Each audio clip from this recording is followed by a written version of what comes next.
Espíritu, que es la palabra de Dios, orando en todo tiempo, con toda oración y súplica en el Espíritu, y velad en ello con toda perseverancia y súplica por todos los santos.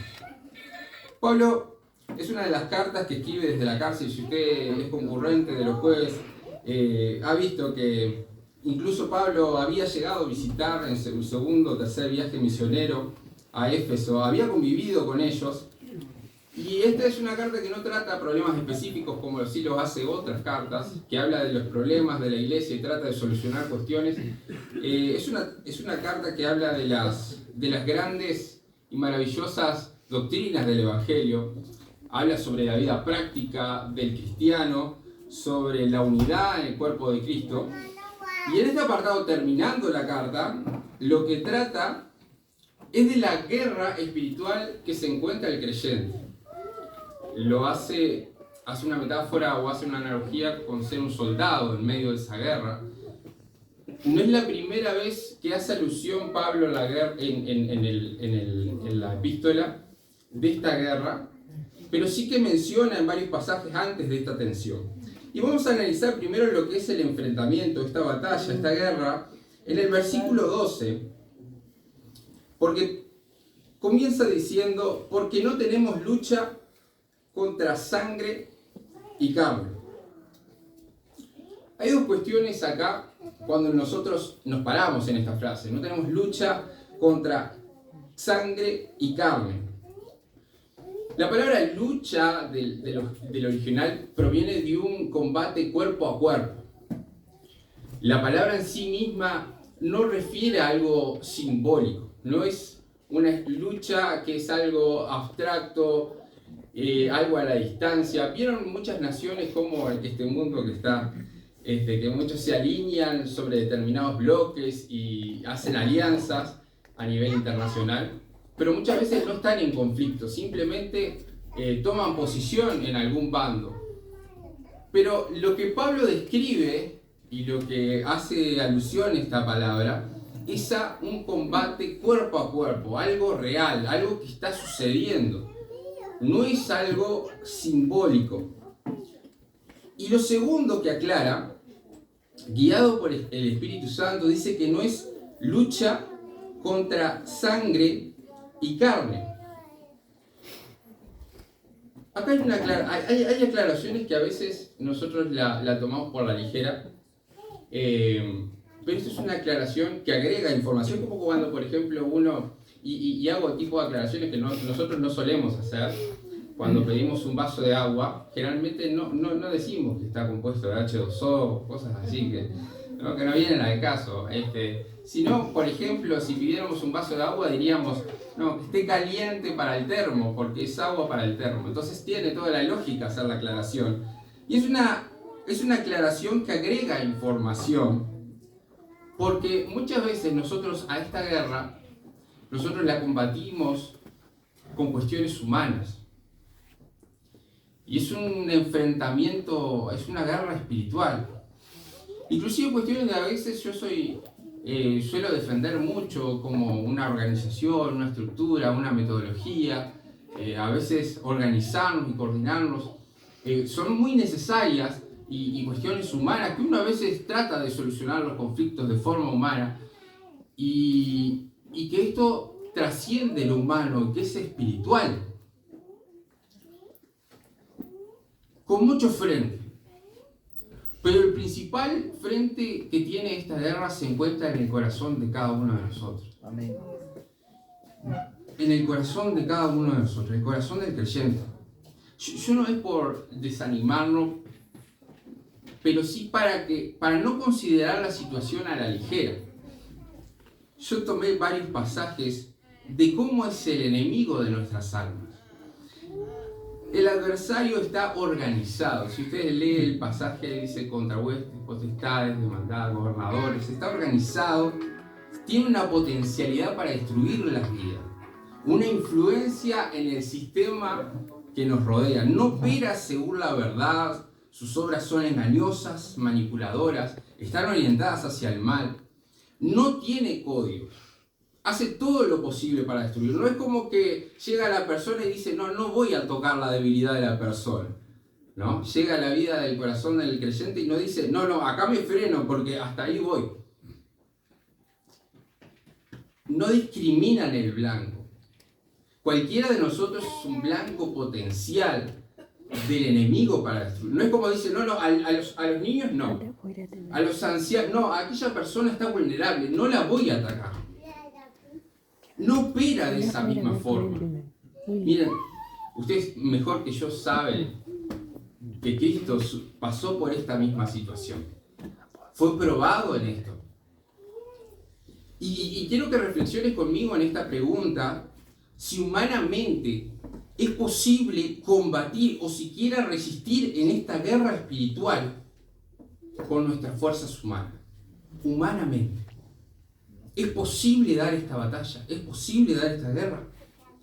La Biblia lo describe al enemigo como un homicida desde el principio. No ha permanecido la verdad, dice Juan 8:44, porque no hay verdad en él. Cuando habla mentira. De suyo habla, porque es mentiroso y padre de mentira. Pedro 5:8, sed sobrio y velad, porque vuestro adversario el diablo, como león rugiente, anda alrededor buscando a quien devorar. ¿Es posible que el hombre sin Dios pueda tener alguna oportunidad en esta guerra?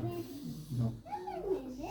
Miren, quiero que lleves tu mente a la pandemia, esos meses de encierro, hace un tiempo ya, de esa experiencia que todos tuvimos de incertidumbre, bien en el momento más álgido de todo lo que sucedía, que ninguno de nosotros sabía cómo iba a continuar.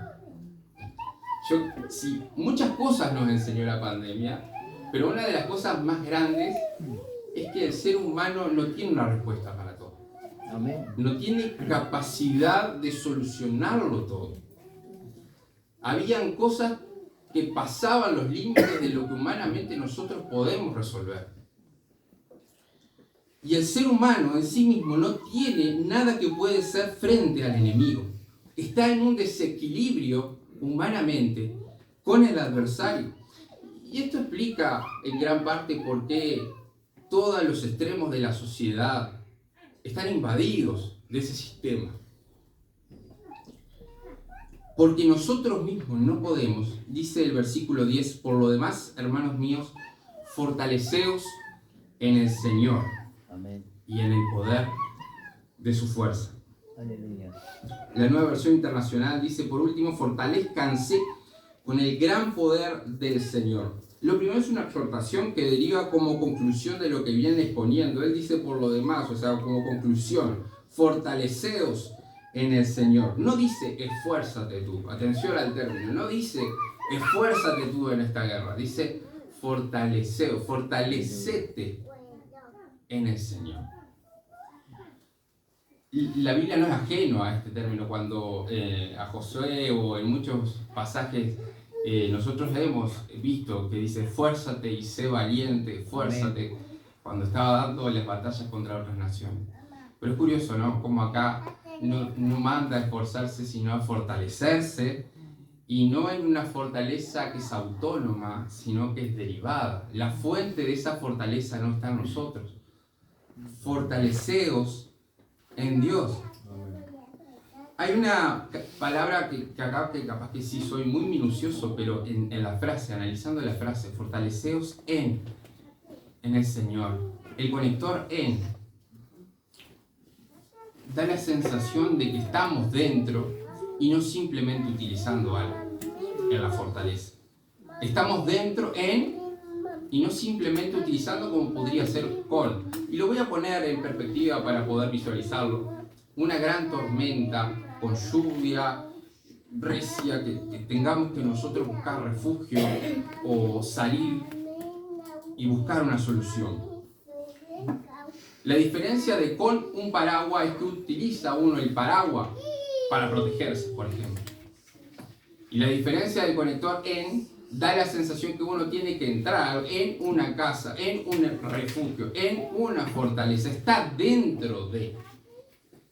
Está dentro. Esto David lo entendía muy claro. Capaz que es un juego de palabras, pero lo tenía muy claro. Miren lo que dice: Jehová es mi roca y mi fortaleza y mi libertador, Dios mío, fortaleza mía, en él confiaré, mi escudo y la fuerza de mi salvación, mi alto refugio. Esto lo dice el día que libró Jehová de la mano de todos sus enemigos a David.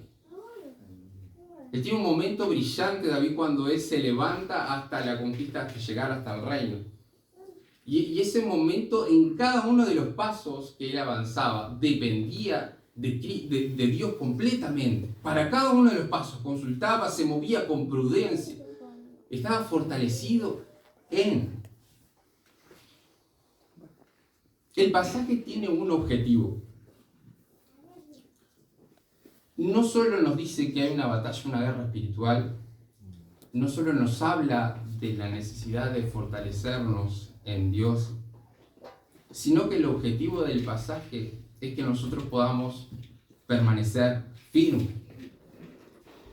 Y verán la insistencia de Pablo en esto, en el versículo 11, 13 y 14, la palabra firme aparece con martillo. Dice: vestidos de toda la armadura de Dios, el 11, para que podáis estar firmes contra las acechanzas del diablo. El 13, por tanto, tomad toda la armadura de Dios para que podáis resistir al día malo, y habiendo acabado todo, estar firmes de vuelta. El 14, estad pues firmes de vuelta. Hace insistencia, no repite tanto otras palabras como firme, está firme. O sea, ¿para qué nosotros tenemos que tener conocimiento de que hay una guerra y que nosotros tenemos que tener fortaleza? Para estar firme. Ahora, hay una diferencia. Habrán visto las películas que uno alienta a otro soldado a mantener la posición, a no retroceder, a mantenerte firme. Y muchas veces en medio de esa película, no le digo, no sé, a alguien ha experimentado esa situación, porque no sé si alguno de nosotros, pero sí lo vemos, que hay una incertidumbre, hay un miedo, uno no sabe si se va a ganar esa batalla. Uno tiene la orden y de mejor ejemplo está que hay muchos desertores en esa misma escena, ¿no? Hay mucho miedo del resultado, de qué es lo que va a suceder. Pero la orden es mantener firme. La diferencia con el cristiano, con el creyente, es que no se mantiene firme para obtener una victoria. En Cristo ya tenemos una victoria y por eso nosotros nos mantenemos firmes. Amén. Hay un orden en la ecuación. Es distinto mantenerse firme para obtener una victoria que yo no sé, que es incierta, que yo no sé cuál va a ser el resultado, a mantenerme firme porque yo ya sé que tengo la victoria en Cristo. Amén. Es diferente cómo uno enfrenta esa batalla. ¿Se dan cuenta? Amén. No es lo mismo, no lo mira de la misma forma el soldado que está combatiendo y que tiene la orden de mantenerse en esa posición, de mantener el lugar.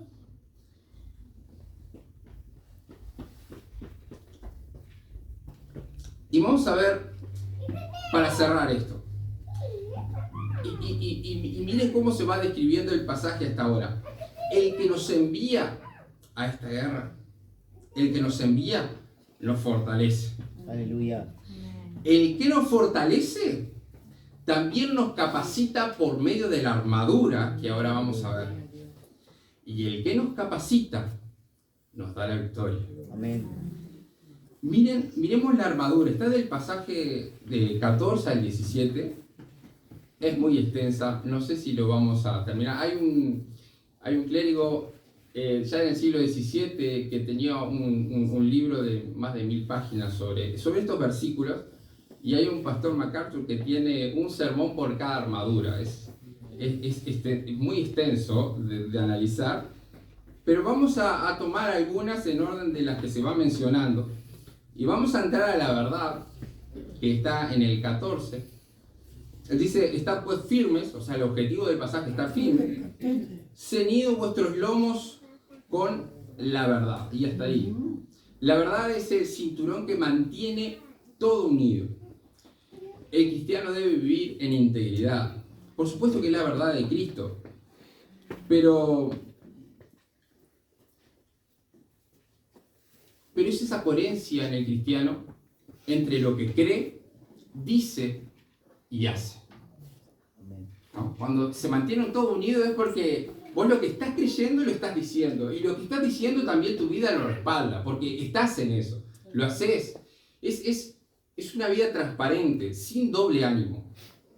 Transparente, lo que decís sos.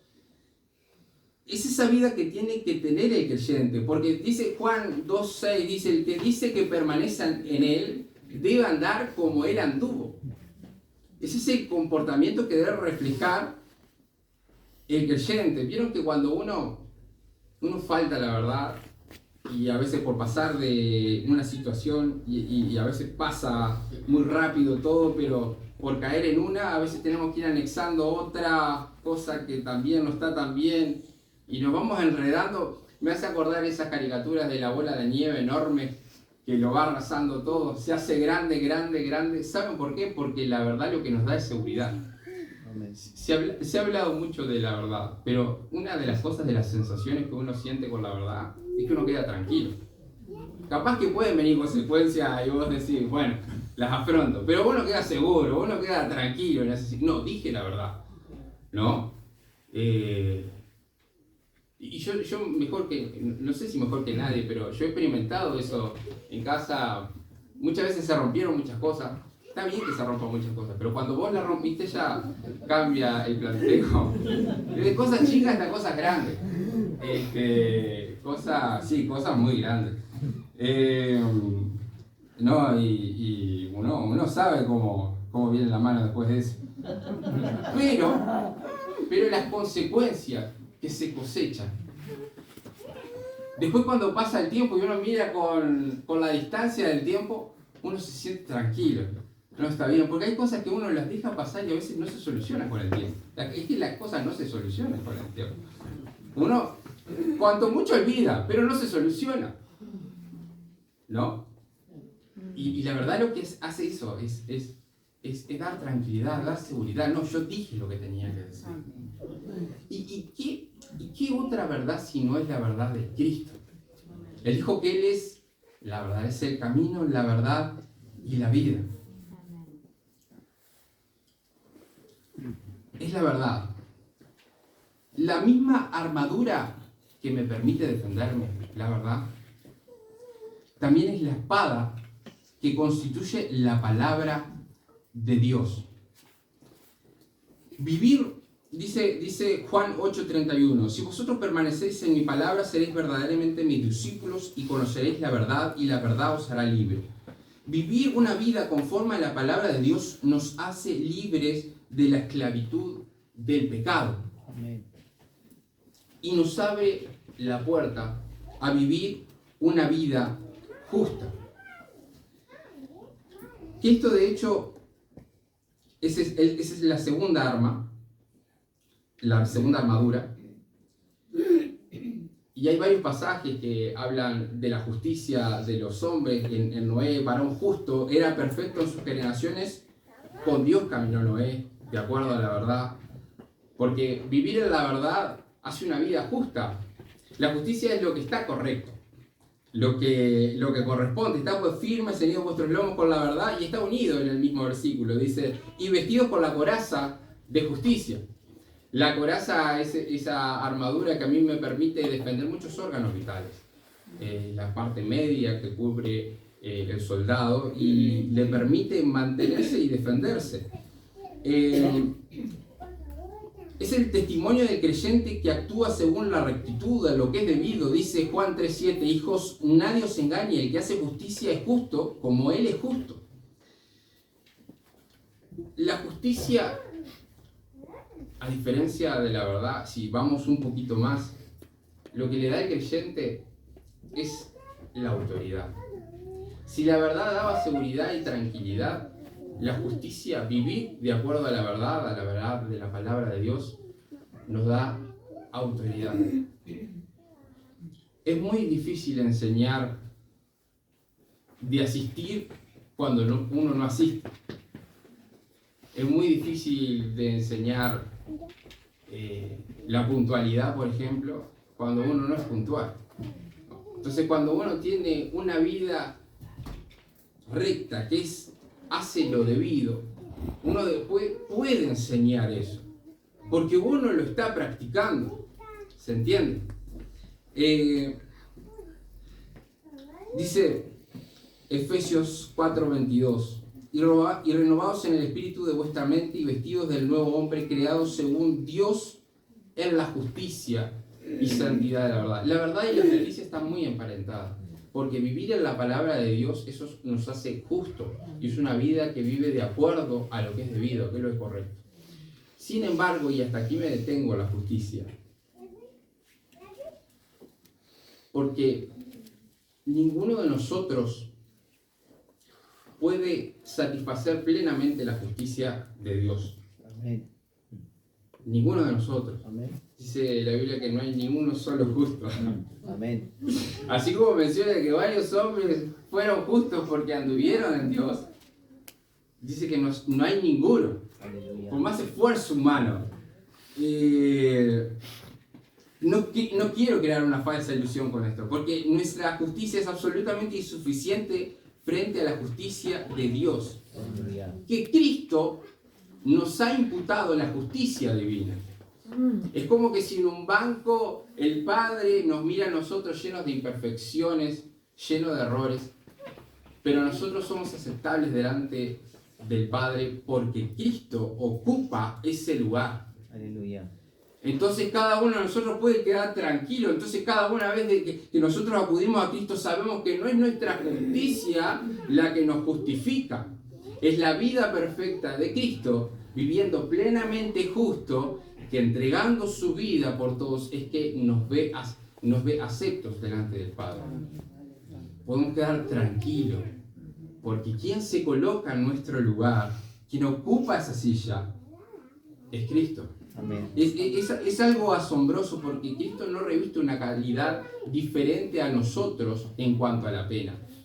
Si uno observa a veces en un trabajo, y lo explico, a veces uno, porque tiene un conocido en algún sector, capaz que nos puede eximir de pagar ciertas cosas, porque no, yo trabajo acá y a mí me hacen este descuento y vos no lo vas a tener que pagar, yo te lo soluciono, ¿no?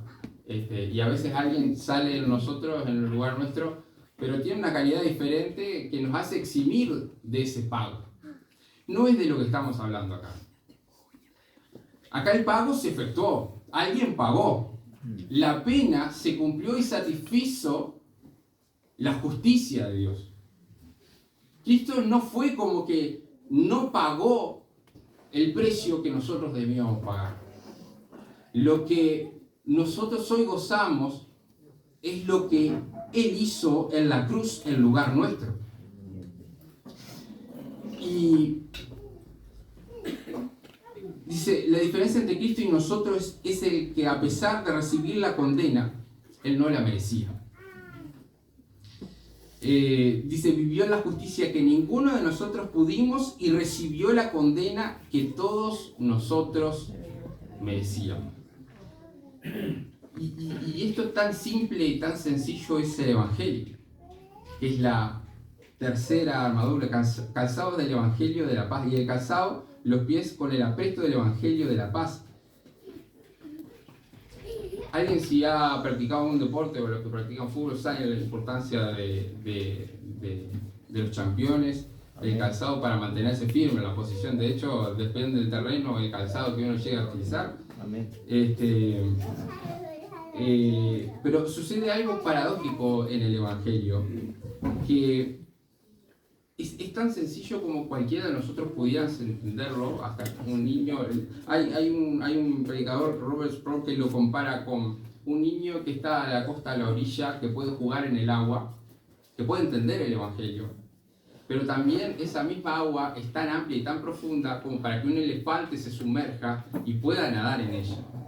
Es tan profundo y tan vasto el conocimiento del Evangelio que seguramente en toda nuestra vida no pudiésemos terminar de profundizar en lo que nosotros aprendemos del Evangelio. Y quiero hacer con este ejercicio a fines ilustrativos. ¿Cómo podemos explicar que Dios obra de forma tan extraordinaria que a pesar de la maldad y de los errores humanos, nada frustra su voluntad? Aleluya. Es difícil. La maldad, el pecado que altera el orden natural de lo que Dios crea, aún así nada frustra el propósito de Dios. Aleluya. Dice Isaías 46:10, yo anuncio el fin desde el principio, desde tiempos antiguos, lo que está por venir. Yo digo, mi propósito se cumplirá. Amén. Y haré todo lo que deseo. Aleluya. Es claro que hubo un comienzo, una creación en ausencia de pecado. Dice que la presencia de Dios se paseaba por el huerto entre Adán y Eva. De hecho, Jesús reconoce este estado inicial cuando lo vinieron a probar por la carta de divorcio, si estaba bien repudiar a su mujer por ciertas circunstancias. Jesús dice, eso lo concedió Moisés por la dureza de vuestro corazón, pero desde el principio no era así. El hombre y la mujer no estaban destinados a separarse.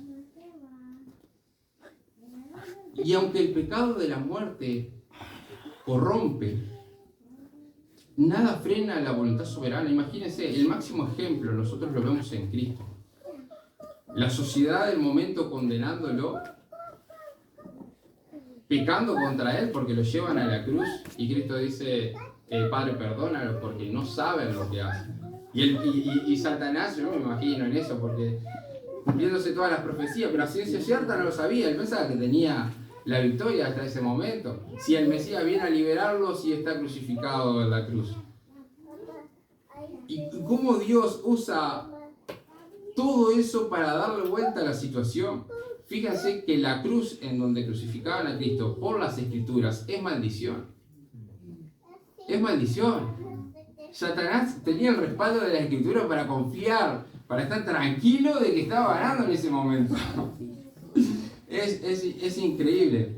Pero Dios cambia todo y su aparente derrota no fue otra cosa que su victoria sobre la muerte. Y desde ese momento la cruz se transforma en bendición. Dicen los evangelios como la serpiente que es alzada en el medio del pueblo de Dios. Y cada uno que era picado por esa serpiente la veía y quedaba salvo. La pregunta que tal vez queda en el aire es ¿cómo puede ser que el pecado corrompe y Dios puede lograr aún su propósito si está corrompido? ¿Cómo puede ser que el pecado distorsione la naturaleza humana, distorsione todo lo creado y aún así Dios logra su propósito con una voluntad buena, agradable y perfecta? La Biblia utiliza varias metáforas de esto.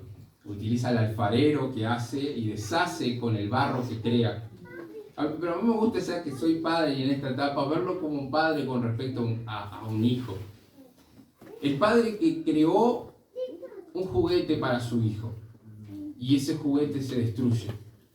¿Acaso alguno de nosotros duda que el padre tiene la capacidad de crear algo nuevo?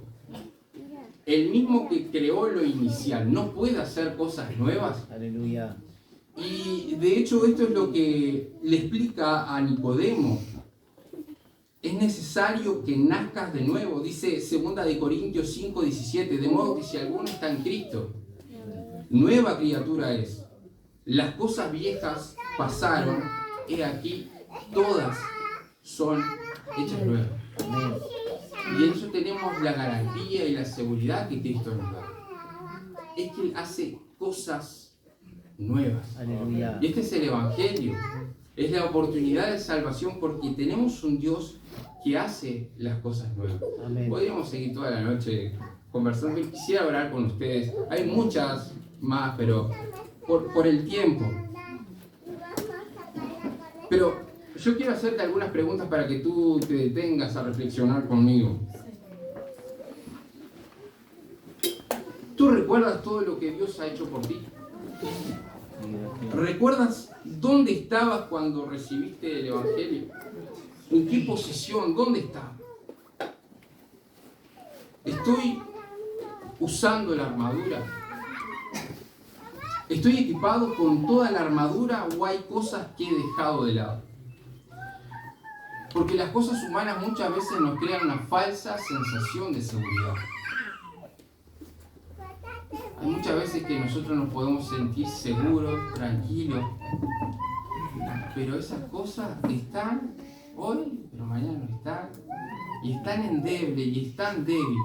que muchas veces podemos quedar tranquilos en ciertas condiciones, en ciertas circunstancias, pero esa seguridad es ilusoria. Yo realmente estoy fortalecido en Cristo en esta noche. Mi fortaleza radica en la verdadera fuente donde yo tengo que estar. Aleluya. ¿En dónde estoy? ¿Acaso alguno de nosotros podría decir necesito de Dios esta noche? Miren, los seres humanos somos muy fáciles de olvidar.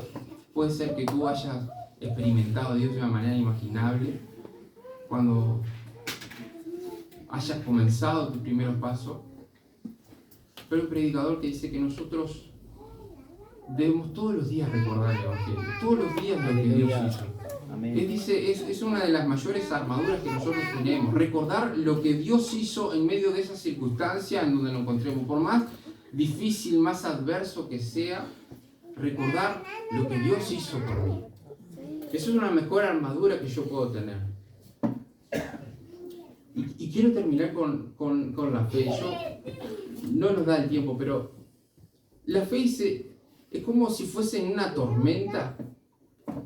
Es como tener ese salvavidas que no evita que la lluvia, la tormenta y todas las adversidades lleguen, pero me conduce a salvo. Aleluya. Yo sé que si me aferro de Cristo, yo voy a salir a salvo. De hecho, Él nos dio la victoria y esa es la salvación que recibimos. Ahora, gracias, Padre, por tu palabra, Señor. Gracias porque tú nos hablas, Señor. Tú nos fortaleces, Señor. Porque confiamos en ti, Señor. Porque queremos seguirte, Señor. Porque te miramos a ti, porque sabemos que de ti viene la fortaleza, el aliento, Señor. Porque tu Padre quiere que permanezcamos firmes, Señor. Necesitamos de esa armadura que tú nos has preparado, Señor, para esa batalla, Señor, que tú quieres que mantengamos, Señor. Gracias, Padre, porque tú eres fiel a pesar de todo, Señor. Tú te mantienes fiel con nuestra vida, Señor. Tú nos ayudas, nos fortaleces, Señor. Padre, tú quieres lo mejor para la vida de cada uno de nosotros, Señor. Queremos confiar en ti, Señor. Queremos recibir eso nuevo que tú tienes de parte del cielo, Señor. Muchas gracias, Padre. Gracias. Muchas gracias. Amén.